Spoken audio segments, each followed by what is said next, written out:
श्यामपुर सूखा, कुएं सूखे, तालाब की तलहटी में दरारें पड़ चुकी थीं और हैंडपंप भी दम तोड़ चुके थे। हर रोज गांव के लोग पानी के लिए लड़ते झगड़ते रहते थे। रामू किसान और हरिया कुम्हार, जो बचपन के दोस्त थे, अब एक दूसरे के दुश्मन बन चुके थे। कारण था पानी। एक दिन गांव के चौराहे पर पानी को लेकर जोरदार झगड़ा हुआ। महिलाएं सुबह सुबह बाल्टियां लेकर लाइन में लगती थीं और एक एक बाल्टी पानी के लिए घंटों इंतजार करती। बच्चे प्यास से बिलखते और बूढ़े लोग छाया में बैठकर आंसू बहाते। गांव के प्रधान ने कई बार पंचायत बुलाई, लेकिन हर बार बात झगड़े में बदल जाती। सबको अपनी पड़ी थी, कोई भी मिलकर हल खोजने को तैयार नहीं था। एक दिन सुबह सुबह गांव के बाहर एक पीपल के पेड़ के नीचे एक बुजुर्ग संत बैठे दिखे। लंबी दाढ़ी, सफेद वस्त्र और आंखों में गहराई। गांव के बच्चे पहले उन्हें देखने गए, फिर धीरे धीरे गांव के बुजुर्ग और महिलाएं भी उनके पास पहुंचने लगे। संत ने मुस्कुराते हुए कहा, तुम सब दुखी हो क्योंकि तुमने प्रकृति से नाता तोड़ दिया है, लेकिन अगर तुम सब मिलकर काम करो तो जल की कमी दूर हो सकती है। गांव वालों ने झुंझलाते हुए कहा, कैसे बाबा, सब कुछ सूख गया है, बारिश भी नहीं होती। संत बोले, गांव से 3 कोस दूर एक पुराना जंगल है। उस जंगल में एक प्राचीन झील है, अमृत झील। वह झील अब झाड़ियों और गंदगी से ढंक गई है। अगर तुम सब मिलकर जंगल को साफ करो और झील को पुनर्जीवित करो तो वह तुम्हें जीवन भर पानी देगी। गांव के लोग चौंक गए। किसी ने उस झील का नाम तक नहीं सुना था। अगले दिन संत ने गांव के चौराहे पर एक सभा बुलाई।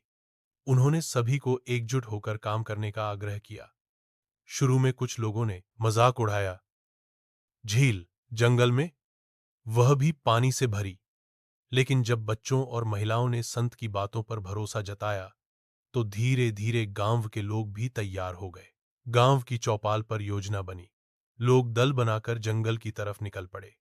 कुछ के हाथों में कुल्हाड़ी थी, कुछ के पास फावड़े और टोकरी। शुरू के 2 दिन बहुत कठिन थे। कांटे, झाड़ियां, कीड़े मकोड़े, लेकिन लोगों ने हार नहीं मानी। रामू और हरिया, जो अब तक एक दूसरे से बात नहीं करते थे, एक ही दल में पड़ गए। पहले दिन उन्होंने एक दूसरे को अनदेखा किया, लेकिन दूसरे दिन दोनों ने एक पेड़ काटने में साथ दिया। तीसरे दिन साथ खाना खाया। चौथे दिन फिर दोस्त बन गए। लगभग 2 हफ्तों की मेहनत के बाद एक सुबह जमीन की नमी महसूस हुई। बच्चों ने खुश होकर चिल्लाया, पानी, पानी! सब भागकर वहां पहुंचे।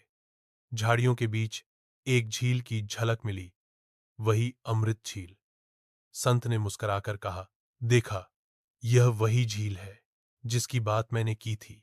यह झील सदियों से सो रही थी, तुम्हारे परिश्रम ने इसे जगा दिया। गांव वालों ने श्रमदान से झील के चारों ओर मेड़ बनाई। झील से गांव तक नाली बनाई। कुछ लोगों ने पेड़ लगाए ताकि झील सूखे नहीं।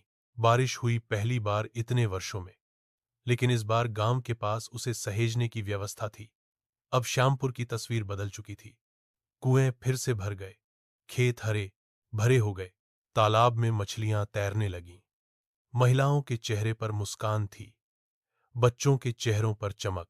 रामू और हरिया मिलकर अब खेत में पानी पहुंचाने का काम करते थे। प्रधान ने झील की देखभाल के लिए समिति बनाई। हर साल लोग झील की सफाई का दिन मनाने लगे।